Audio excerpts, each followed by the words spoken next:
Across the globe, our identity is being traded for billions of dollars. How is it possible that something so seemingly elusive as our data has so much value? Data is the new gold, and this is the gold rush. But what does that mean for us? What does it mean for our privacy and for our freedom? Wrapped in a veil of marketing, grand narratives, and noble causes, we are presented with a future which may be less rosy than it appears. The next web is one of the world's leading tech events. One of the speakers is the former CIA and NSA contractor, Edward Snowden. In 2013, he blew the whistle on the large-scale spy activities that the US government conducted on citizens and governments worldwide. His message is clear. The idea that there was a system of global mass surveillance in the United States, in the United Kingdom, in Australia, in New Zealand, in Canada, right? The media treated this possibility as a conspiracy theory because they could not see why. When we got the evidence, things quickly began to change, but what threats are we missing today? And I think when we look at what's happening as these post-pandemic restrictions, everybody closes borders instantly, then you've got to install apps and all of these different changes. And then just a few years later, you've got in China, 25 million people in the city of Shanghai who are not allowed to leave their apartments, who are not allowed to even order groceries. If you couldn't leave your apartment and you couldn't order groceries right now, how long would you last? I think this is where we are moving toward a moment in history right now. That we all feel things are going wrong. Everybody sees the plate beginning to slip in slow motion. We're all reaching it to try to catch it. But if we had known that plate was going to fall, we would have a better chance to catch it. And I am worried that the plate is going to break. You can search the web with real and organic search results and do it without anyone tracking your activity or data.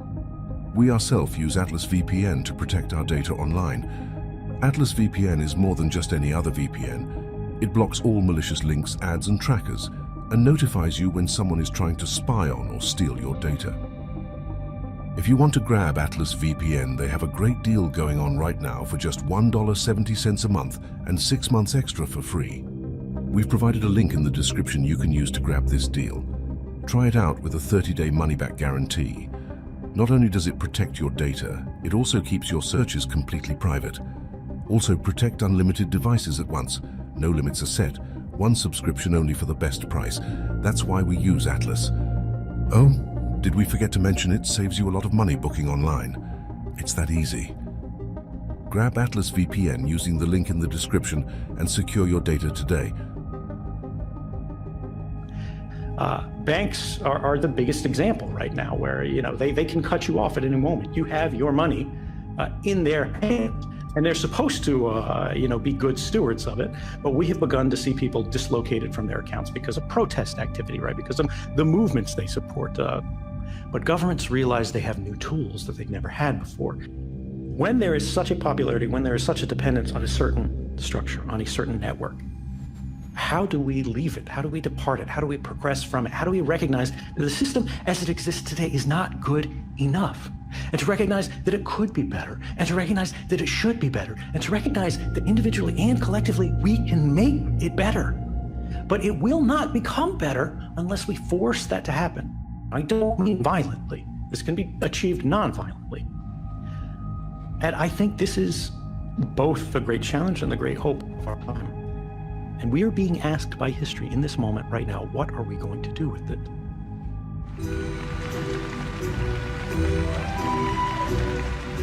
Spearheading these developments is the digital identity. The digital ID industry is a booming business. According to analysts, its potential revenue is $30 billion in 2024, which could rise to $50 billion in 2026. It should come as no surprise that big tech corporations like Microsoft, IBM, and MasterCard are heavily represented in the lobby for a global system of digital IDs. A European digital ID is in the works for every EU citizen. An app will enable us to identify ourselves with our smartphone and choose which personal data we wish to share, both online and offline, with government institutions and private companies throughout the European Union. A so-called digital wallet will enable various attributes to be incorporated into it, such as government records, insurance documents, travel documents, personal data such as social media accounts, bank records, diplomas, credit card records, medical records, and vaccination status. The digital identity gives us a prospect of convenience, security, and economic progress. But at the same time, there are grave concerns, such as here in Frankfurt, where people are worried about their privacy, safety, and freedom. By connecting every citizen's data, it would be technologically feasible to surveil, manipulate, and exclude people from society on a large scale. Thus, in the wrong hands, this could become the ultimate means of control.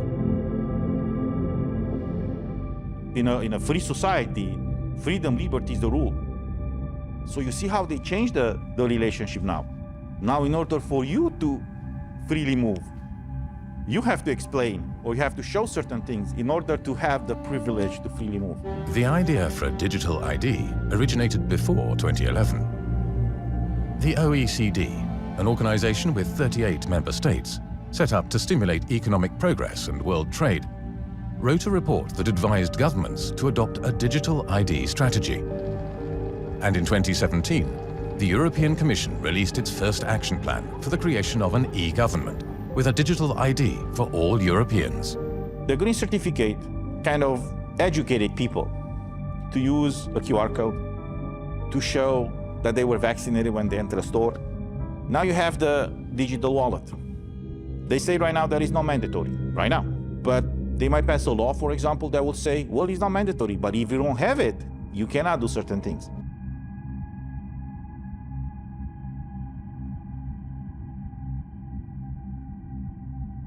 James Corbett is an investigative journalist and documentary filmmaker.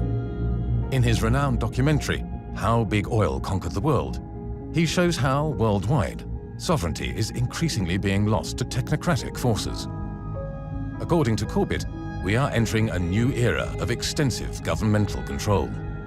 There are different paradigms that we enter into as history unfolds and as different events take place. And I think for the past couple of decades, certainly the events of September 11, 2001 was used as one of those paradigms of control of society and was used as the excuse for the implementation of all sorts of measures that would not have been doable, really, without that justification, that presumed justification. In response to the attack on the Twin Towers on September 11, 2001, George W. Bush signed the Patriot Act, a controversial bill that would make it easier for the American intelligence agencies to surveil and eavesdrop on citizens on a large scale.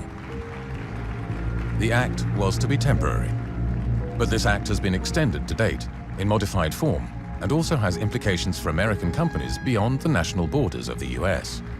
Today we take an essential step in defeating while protecting the constitutional rights of all Americans.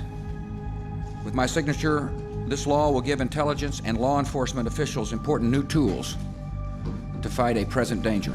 What we have seen over the past couple of years is the rollout of the next iteration of the paradigm of governance for the planet, which is the biosecurity paradigm. It is now not in the name of some turbaned boogeyman hiding behind some corner who wants to blow you up. Now it's the virus that's hiding behind some corner and wants to infect you. Hello everyone, meet Lucy, student in psychology, and me, her digital ID wallet issued by the government to offer a wide range of identity services. In fact, I'm a handy way of proving and protecting her identity both online and face-to-face.